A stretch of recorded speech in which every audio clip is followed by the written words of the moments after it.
അതിവേഗ railway, AIIMS തുടങ്ങി കേരളം കൊതിച്ച പലതും ബജറ്റിൽ ഉണ്ടായിരുന്നില്ലെന്ന് മാത്രമല്ല, കിട്ടിയത് ധാതു ഇടനാഴിയും കടലാമ പരിപാലന പദ്ധതിയും ഉൾപ്പെടെയുള്ളവയുമാണ്. തിരഞ്ഞെടുപ്പിൽ നേട്ടം കൊയ്യാൻ വേണ്ടിയെങ്കിലും കേരളത്തെ പരിഗണിച്ചേക്കുമെന്ന വിലയിരുത്തലുകൾ ബജറ്റ് അവതരണം കഴിഞ്ഞപ്പോഴേക്കും ചീറ്റ് കൊട്ടാരം പോലെ തകർന്നു. കേരളത്തിലെ മനുഷ്യരെ പരിഗണിക്കാതെ ആമകളെ മാത്രം പരിഗണിച്ചിട്ട് എന്ത് കാര്യമെന്ന് സോഷ്യൽ മീഡിയ ട്രോളുകൾ ചോദിച്ചു തുടങ്ങിയിരിക്കുകയാണ്.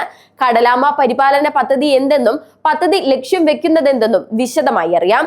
കൊതിച്ച അതിവേഗ റെയിലിനു പകരം കിട്ടിയത് കടലാമ പരിപാലനം മാത്രമെന്ന നിരാശയാണ് സോഷ്യൽ മീഡിയ ട്രോളുകളിൽ മുഴച്ചു നിൽക്കുന്നത്. കേരളത്തിലെ ഓരോ കുടുംബത്തിനും ഓരോ കടലാമയെ വീതം പരിപാലിക്കാൻ നൽകുന്ന മികച്ച പദ്ധതിയാണ് ഇതെന്ന് ചില ട്രോളന്മാർ കണ്ടെത്തുന്നു. നമ്മൾ മലയാളികൾ ട്രെയിനില്ലെന്ന് പറഞ്ഞ് എന്തിനു വേദനിക്കണം, നമുക്ക് നമ്മുടെ കടലാമയില്ലേ എന്ന് ആശ്വസിച്ച് വേറെ ചിലർ. മനുഷ്യരെ പരിഗണിച്ചില്ലെങ്കിലും കേന്ദ്രം കേരളത്തിലെ കടലാമയെങ്കിലും പരിഗണിച്ചത് മറ്റു ചിലർ നന്ദി പറയുന്നുണ്ട്. മറ്റുള്ളവർക്ക് നല്ലതൊക്കെ കൊടുത്ത് ബാക്കിയുണ്ടായിരുന്ന കുറച്ച് കടലാമകളെ കേരളത്തിന് ഏൽപ്പിച്ചതിന് ചിലർ പറയുന്നു. ആമയെപ്പോലെ പതുക്കെ വാ എന്ന് കേന്ദ്രം കേരളത്തോട് പറയാതെ പറയുന്നു എന്ന് കണ്ടെത്തുകയാണ് ചില വിരുദ്ധന്മാർ. കടലാമകളെ ഉയർത്തിക്കാട്ടി രാഷ്ട്രീയ വിമർശനം ഉന്നയിക്കുന്ന രാഷ്ട്രീയ നേതാക്കളുമുണ്ട്. കേരളത്തിന്റെ വികസനം ആമയുടെ വേഗത്തിൽ മതിയെന്ന് കേന്ദ്രം ആഗ്രഹിക്കുന്നതെന്ന് ഷാഫി പറമ്പിൽ MP വിമർശിച്ചു. കേരളത്തിന് ആമയും തേങ്ങയുമാണ് കിട്ടിയതെന്ന് ജോൺ ബ്രിട്ടാസ് MP-യും പരിഹസിച്ചു.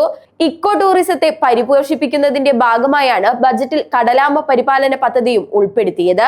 ഇക്കോ ടൂറിസത്തിനായി 2500 കോടി രൂപ മാറ്റിവെച്ചതിൽ നിന്നാണ് ഈ പദ്ധതിക്കുള്ള തുകയും വിനിയോഗിക്കുക. കടലാമകളെ കാണാനും നിരീക്ഷിക്കാനുമുള്ള സ്പോട്ടുകൾ, ഗവേഷണ കേന്ദ്രങ്ങൾ, ഇൻഫർമേഷൻ സെന്ററുകൾ മുതലായവയാണ് പദ്ധതിയുടെ ഭാഗമായി പ്രവർത്തിക്കുക.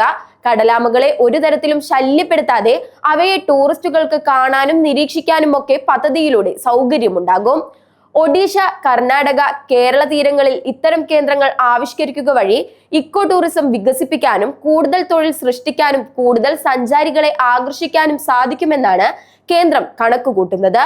ജമ്മു കാശ്മീർ ഉൾപ്പെടെയുള്ള സംസ്ഥാനങ്ങളിൽ മലയോര തീവണ്ടി യാത്ര സാധ്യമാക്കാനും കടലാമകൾ, പക്ഷികൾ എന്നിവയെ കൂടുതൽ നിരീക്ഷിക്കാൻ വിവിധ സംസ്ഥാനങ്ങളിൽ കേന്ദ്രങ്ങൾ സ്ഥാപിക്കാനും തുക വകയിരുത്തിയത് വഴി ടൂറിസത്തിന്റെ കൂടുതൽ സാധ്യതകൾ രാജ്യത്തിനു മുന്നിൽ തുറന്നു വന്നിരിക്കുകയാണെന്നാണ് വിലയിരുത്തപ്പെടുന്നത്.